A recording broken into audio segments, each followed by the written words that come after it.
Why is that wherever you go to, kind of preach or talk about stuff, you sit in a particular position, with sandals removed from your left leg up and right leg on the ground intact? Is it your style, or is it the way that one person should sit? What is called as Hatha Yoga, the physical postures, it is about manipulating the body in such a way that you get to a certain geometric perfection, that your geometry is aligned with the larger geometry of creation, so that you're always in sync, you're never off. And how balanced you are, how clearly you see things and how well you do things simply depends on how much you are in sync with everything else around you. Whether it's people or trees or life or just space, are you in sync with it or not will decide how smoothly, how friction-free is your function in the world. Now, I don't sit like this all the time, only when I speak. How I am sitting, if I have to explain, there are many aspects to it. One simple aspect is the left heel. The left heel is…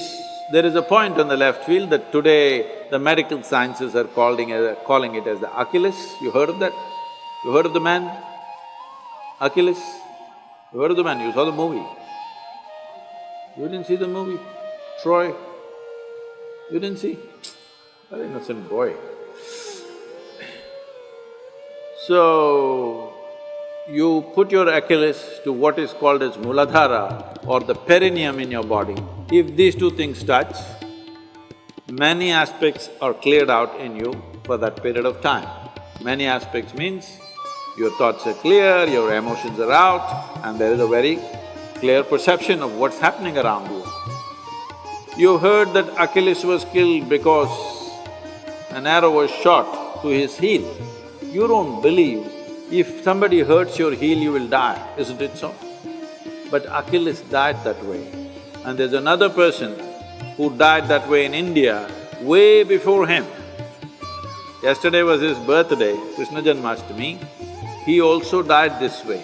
What this is trying to tell you is, they were killed in an expert way, not just slitting your throat or breaking your head, but just putting a point at the Achilles, so they had to die.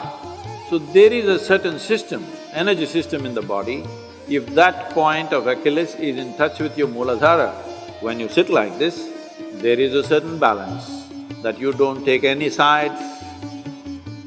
See, all of us have our own opinions, ideas, ideologies, stuff, our own experiences of life. Your own experiences of life and imprints that you have taken in your mind influences everything that you see. You like this person, you don't like this person, you love that person, you hate this person. All this is because you're constantly taking positions of your own. But if you really want to know life, the most important thing is you don't take any position, you're willing to look at everything fresh every moment of your life. Absolutely fresh, every moment of your life.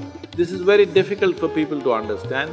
People who have been with me for 35 years, every day they are with me, working with me, doing so many things.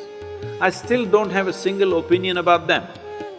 Only when I need to do some work, I may look at their competence and stuff, but I don't have a single opinion about anybody who's around me for such a long time. By now you should have formed your opinions, but I don't, because that is the essence of spiritual process, that we constantly looking at every life as a possibility. There is of course a distance between possibility and reality. Some will have the courage and commitment to travel that distance, some will not have the courage and commitment to travel that distance. But every life is a possibility. If you want to keep that possibility open, you never ever form an opinion about anybody of any sort. Good, bad, ugly, you don't form these opinions, you simply look at them right now. How are they right now, this moment? That's all that matters to me. How you were yesterday is not my business. How you may be tomorrow, let's see. Tomorrow must be created, not concretized right now, isn't it? It's a certain geometry of the body. If you manage the geometry of the body well, you must… I'm telling you, right now, people, the Western cultures are going about propagating yoga is another stretching exercise. Instead of that, you can do Pilates, instead of that, you can do boxing, instead of that, you can play tennis. See, if you want to be just fit, go run somewhere, climb a mountain, play tennis, do something. Yoga is not about fitness, fitness is just one consequence. The important thing is to get the right geometry of life, because physical universe is all geometry. Now this building is standing here, whether how long it will stand, whether it will fall on our head today or will it stand for a long time, essentially depends on how geometrically perfect it is. The same goes for the body, the same goes for the planetary system, the same goes for the universe, the same goes for everything. Planet Earth is going around the sun, not with a steel cable attached to it, just perfection of geometry, isn't it? If little off geometry, if it happens, it's gone forever. And that's true with you also. If you go off your fundamental geometry, you're gone. It's very important at an early age, you do the right things to bring a right sense of geometry. Now, you become competent to go through life. Those people who are thinking only good things should happen to them, obviously they're unfit for life. Because if you do not know how to go through harsh situations well, joyfully, then you will avoid all possibilities, isn't it? You will avoid all great possibilities of life simply because you want to avoid a little bit of difficulty.